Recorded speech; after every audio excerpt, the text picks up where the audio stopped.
has a goal and humanity just happens to be in the way, it will destroy humanity as a matter of course, without even thinking about it. No hard feelings.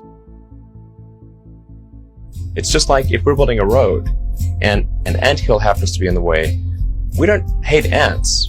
We're just building a road. And so goodbye anthill. I don't think most people understand just how quickly machine intelligence is advancing. It's much faster than almost anyone realizes, even within Silicon Valley. And certainly outside Silicon Valley, people really have no idea. If there's a super intelligent, particularly if it's engaged in recursive self-improvement, if there's some digital super intelligence and its optimization or utility function is something that's detrimental to humanity, then it will have a very bad effect. It could be just something like getting rid of spam email or something, and it's like concludes, well, the best way to get rid of spam is to get rid of humans. Actually, I think the thing to do would be to plot the progress of digital intelligence versus time, and then to maybe curve fit or extrapolate that progress and see where that leads. But you're talking about machines that are not just intelligent, but have intentionality. Is that right? They have the intention of their utility function, which is what we programmed in, right? Yes. Okay. But it can have unintended consequences. I think that the biggest risk is not that the AI will develop a will of its own, but rather that it will follow the will of people that establish its utility function or its optimization function.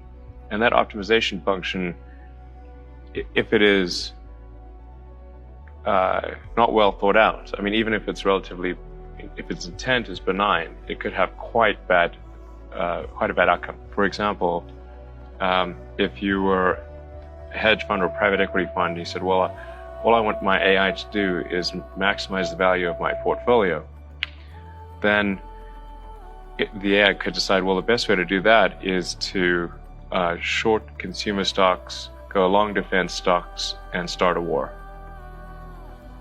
And that would also be quite bad. I am concerned about certain directions that AI could take that would be not good for the future. I think it'd be fair to say that not all AI futures are benign, not all. Okay. And so if you have something, if we create some digital superintelligence that exceeds us in every way by a lot, it's very important that that be benign.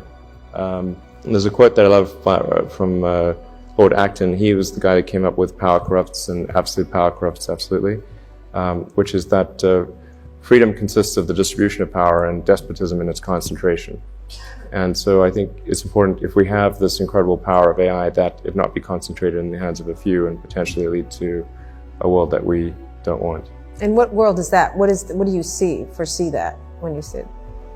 It's difficult. It's called the singularity because it's difficult to predict exactly what future that might be. Except I don't know a lot of people who love the idea of living under a despot. I don't think people generally choose to live in a democracy over a dictatorship. And the despot would be the computer? Or the people controlling the computer. If you assume any rate of advancement in AI, we will be left behind by a lot. And so then we could be in benign, but even the benign situation, if you have if you have ultra intelligent AI, we would be, so far below them in intelligence that it would be like, a pet. Honestly, that would be the benign scenario. So the rate of improvement is really dramatic.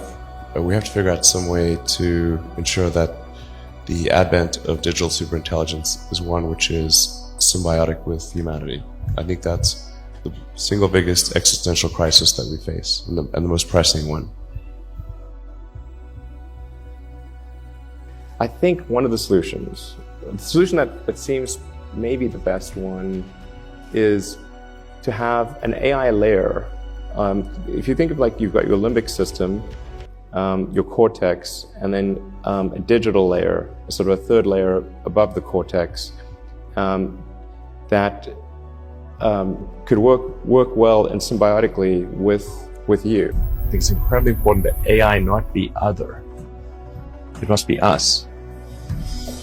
And I could be wrong about what I'm saying. I'm certainly open to ideas if anybody can suggest a path that's better. But I think we're really going to have to either merge with AI or be left behind.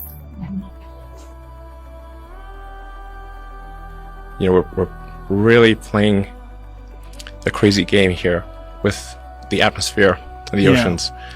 We're taking vast amounts of carbon from deep underground and putting this in the atmosphere. This is crazy. We should not do this. It's very dangerous. So we should accelerate the transition to sustainable energy.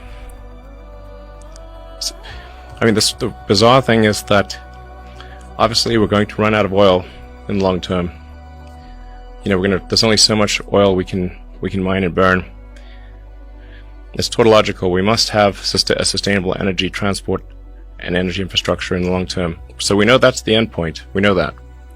So why run this crazy experiment where we take trillions of tons of carbon from underground and put it in the atmosphere and oceans?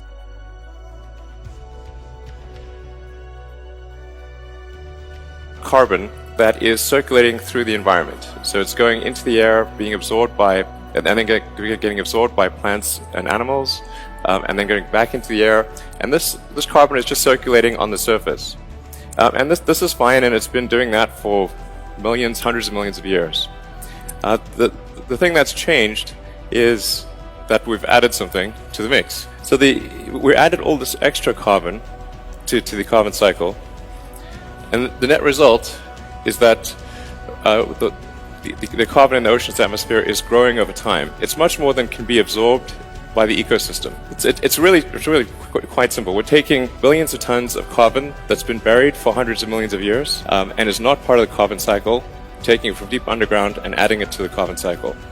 The result is that a steady increase in the carbon in the atmosphere and in the oceans, which doesn't look like much if you look at it on this chart, but when looked at in the context of history, it actually looks like this. The carbon parts per million has really been bouncing around the 300 level for around 10 million years. And then in the last few hundred years, it went into a vertical climb.